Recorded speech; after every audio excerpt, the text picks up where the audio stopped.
Welcome everybody back to another episode of the Business Showcase series, and today I'm here with Kieran, and we are at Knick Knack Paddy Whack. Knick Knack Paddy Whack. Give a dog a bone. Give a dog a bone, exactly. Yeah, cool. Thanks for having me. Thanks for coming. Yeah, definitely. So tell me, what do you guys do with Knick Knack Paddy Whack? Obviously it has to do with canines. Canine and cats. And cats. All right. Mostly dogs, but there's a cat section. Okay, You can't forget them. Absolutely. Yeah, we are pretty much, we have 2 retail locations. We have a storefront. We also do grooming, and in the last couple of years we started producing our own product line, which we make in-house as well. Okay. Yeah. What sort of products? Collars, leashes, harnesses, and just kind of some accessories, poop bag holders. Got it. The such, yeah. Got it. Cool. You have 2 locations. The other one is in Cabbagetown, I believe, or Cabbagetown South, Corktown. Okay, Corktown. Kind of, yeah. Yep. Queen West, all that type of area. Gotcha. Oh, Queen East, sorry. Queen East, yes. Yeah. What made you pick this location? So we live just in Riverside, which is just a few blocks over, and we've been there for years. And besides going, not too far, but either all the way up to Broadview or down to Carla and Queen, at that point there really wasn't much for a pet store that you could walk to, grab a couple bully sticks, grab a bag of food, it was Leslieville kind of, and Riverdale was kind of the ideal neighborhood because it was smack in between going all the way up to the Danforth and then going all the way over to Queen and Carla area. And you spotted an opportunity. There was very few competition, I guess, like less competition. Less competition, there's not a lot of room for big box chains. Okay. And this area is not a big box chain type area. They're like small local independent. Exactly. And this actually used to be a pet store. Oh, okay, this space. I had no idea. I didn't, I'd walked past it a million times. It was a really small, a much different feel. And it had closed down, I think, about 6 months before we kind of swooped in. And it was actually a dog walker in a local park, because when I had the idea, I just kind of started talking to people in the dog park. And I thought, who better to talk to than dog walkers? Of course. Because they walk the neighborhood. They get supplies from all the different places. I remember walking. I was with my dad, and we just walked right up here, and I looked at it, called the number for lease, and a couple weeks later we had a location. Nice. How long has it been? Coming up on 5 years. 5 years? Yeah. In this location? In this location. The other location, almost 2. Almost 2. We opened right in the beginning of COVID. Right at the beginning? Wow. Yeah. And what was that experience for your business through COVID? It was, I decided to open it, we were already in lockdown. And so it wasn't something where we had signed everything before and we opened. So you got a pretty good deal. We did. Exactly. It didn't hurt. Yeah. Exactly. Absolutely. Yeah, good. But Corktown was actually an area we were looking at while we were looking here too. But about 4 to 5 years ago, it really wasn't developed as it is now. Regent Park really wasn't what it was. The Canary districts they were building them, but it flourished. It's tripled in size since then. Exactly. And it's a really untapped market down there. There's still a lot of the small independent local businesses haven't really moved in there. They slowly are, and it was a really great opportunity. In the end of March, I was driving by and I saw for kind of same thing here. I saw for a lease. Got it. And just called the guys, and I wouldn't say it was definitely a stressful situation, but we knew that there was a ton of dogs and not a lot of competition, so it was a great opportunity, and the risks they seemed big, and especially doing it in the middle of COVID, but we knew it would pay off, and we expected it to, we're the first year we're just going to write it off. Cool. That's cool. You got to take risks in life, right, to get ahead. Yeah. And especially if you've done your research and you know that, hey, look, there's an opportunity here for us. There's a lack of services. Yeah. And I can step in and fill that void. So it's really good. How'd you get into this type of business? Were you in it before? Have you always been a dog person? I was a freelance digital marketer. I did that for 12 years. Okay. And I think towards the end I was going a little stir crazy working from home. But I was just starting to lose a lot of passion. It was a really well-paid job, but I was starting to feel I wasn't really helping anybody. Gotcha. And after 12 years, I wanted to try and do something that provided a bit more value. And so I was just having a conversation with my partner and some friends one night, and she just put it out. She's like, in a perfect world, you know, what would you do? And the first thing that came to mind is like, I'd open a pet store and hang out with dogs all day. And we were in a pet store a while back, not too soon to that, and I just remember being in there and being very overwhelmed by the 6-7 foot tall shelves packed full of dog food, you know, just walls covered in toys, like just so much. And it's the choice paradox. Like, you don't know if any of the products that are there or the one you buy are actual quality, because there's just so many. You really can't make a good, solid, confident decision. So yeah, they asked me that, and I started thinking about it, and I thought about the experience I had in other pet stores where it was just too much. And I decided it would be great to be able to scale back a pet store and really provide like a curated, and so that our customers can feel confident in what they're buying. So yeah, and that's kind of what Knick Knack is we scale it back. We try and provide the best products we can, from food to toys to the grooming experience as well. And I think it's really helped a lot of people feel confident and welcome in our store.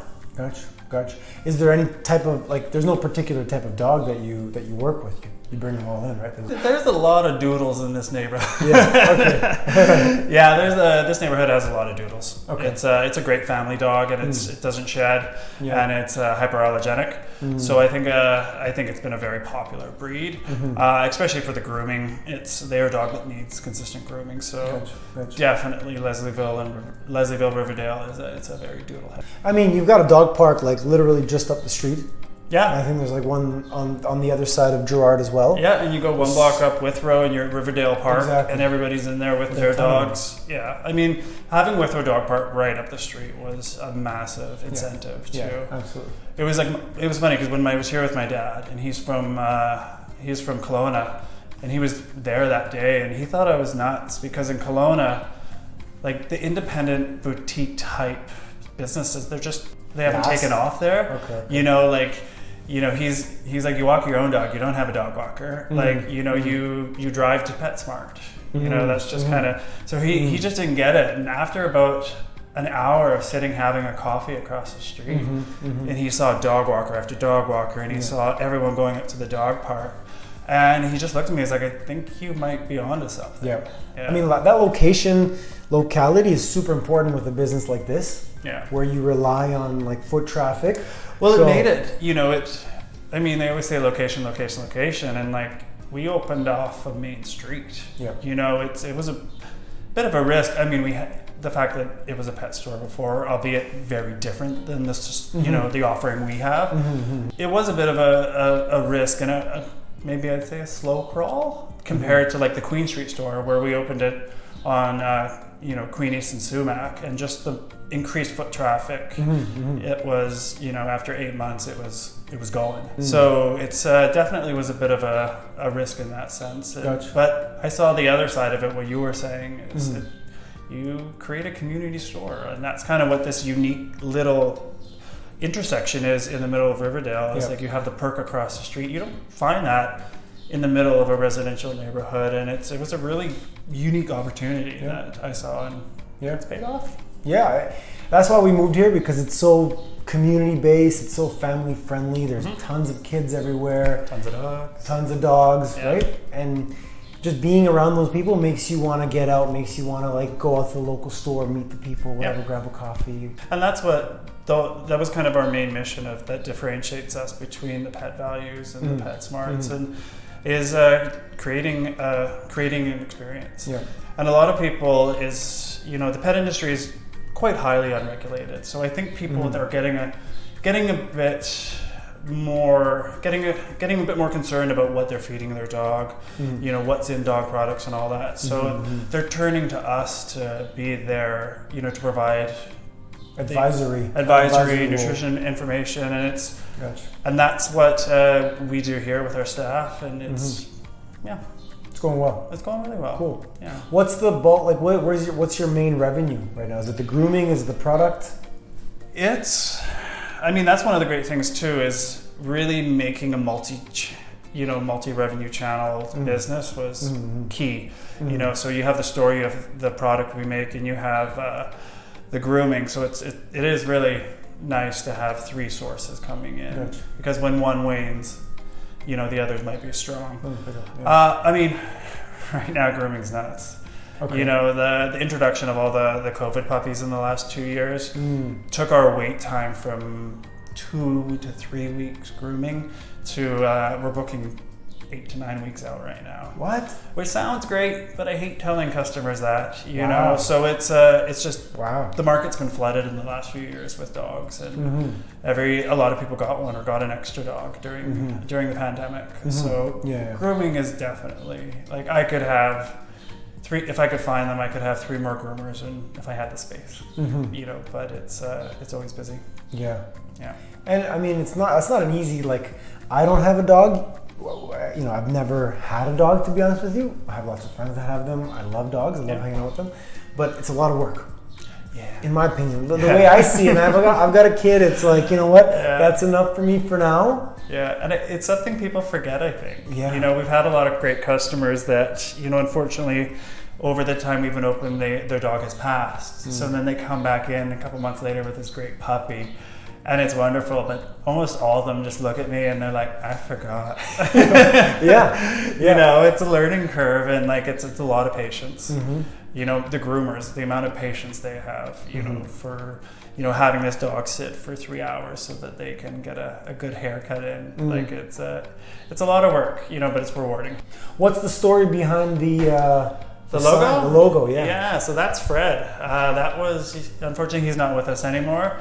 But Fred was our first dog, and when it came to putting together our logo, like, it was a no-brainer. You know, it was going to be Fred. So a good friend of mine actually designed it, which also makes it even better. But yeah, it's pretty cute. And the name, Knick Knack Paddy Whack? I'd like to take credit for that, but that was my husband. Okay. Yeah, okay. I was on the couch because we figured it had to have a smart name for. You couldn't just be like Riverdale Pets. Yeah, gotcha. So I was on the couch and I was listing off, like, you know, the Bone Factory, that, you know, just had this list, and I said give a dog a bone, and he started singing Knick Knack Paddy Whack in the kitchen, and then we both just stopped, and I was like, that's the one. Took out my phone and I looked at knickknackpaddywhack.ca and .com to see if they were taken. And nothing. And I was like, that's cool. I think we got a name. That's cool. Yeah. I bet that felt really like I almost get goosebumps when something like that happens. It's like a revelation, like, oh, boom, and the light bulb. It's an amazing name. Yeah, like, we have, cool. you know, the CRA called me to talk about something, and the first thing they said is, I just want to let you know, we've been talking about your name in the office. Yeah, see? You know, and it's a name that, you know, most people know, and even if they don't kind of know the children's nursery rhyme where it comes from, it's just fun to say. Yeah, it rhymes. It rhymes. Exactly. You know, and it's fun to say. So yeah. Yeah. The name. Cool. The name's cool. Let me ask you this last question. Do you have any advice for wannabe entrepreneur that's kind of, you know, dipping their toes out and they're thinking about finding a location for their business and they're not really sure what to do? Yeah. I mean, for me, I'm a bit of a project person, so for me it's natural to take a bit more risk than I think most people might be comfortable with. But I think if you have that entrepreneurial spirit, you know, you fall in line. So don't be afraid to take that risk. You know, calculate it. To explain it better, like when I first opened this store, I probably wasted a lot of money and experience not knowing what I was doing. It's par for the course. You're gonna fumble. You're gonna fail. You know, but it's how you learn. That being said, when I opened Queen Street, I opened it much more efficiently, you know, because I'd experienced it. I fumbled, I fell. I remember the first year, I think I gave my accountant a spreadsheet, an Excel spreadsheet of my finances. Okay. And he just looked at me and he's like, you need to get QuickBooks. Yeah, I mean, I always say, you know, no risk, no glory. If you don't put yourself on the line, then nobody's going to reward you. No. Right? And especially, you know, if you don't capture that idea, and it's going to go on to somebody else. And the market research you did was obviously key in you being able to, take ownership of this area, of this location. Us wanting to do something that was local in the area we live in was, it did help because we've been here for years, so it gave us a bit of a leg up. Sure. And we knew the population. Sure. Yeah. I mean, you're more on the east side. I think we have more parks. Like we have more greenery on this side than the west side. It's a little bit more industrial. There's more, because this area is gentrifying, and Queen East compared to Queen West, it's very different. I think there's a little bit more opportunity here out east. Like Corktown, I said, is such an untapped opportunity. Like I'm really looking forward in the next few years. Like, people who want to open a barber shop, a little, cafe. Like there's so many great little places that strip. Yeah. And there's tons of development going on. I mean, that's the other thing. Like the population's nuts. Yeah. So there you go. There's a suggestion. East side is where the opportunities are, right? Yeah. Cool. Awesome, Kieran. Thanks a lot. Really appreciate it. Great conversation. If you guys have any questions, where can they reach you? You can come into either store, 481 Queen Street East in Sumac, or 161 Withrow Avenue. At Withrow and Logan. Withrow and Logan's right. Yep. Awesome. All right. We'll see you guys later. See ya.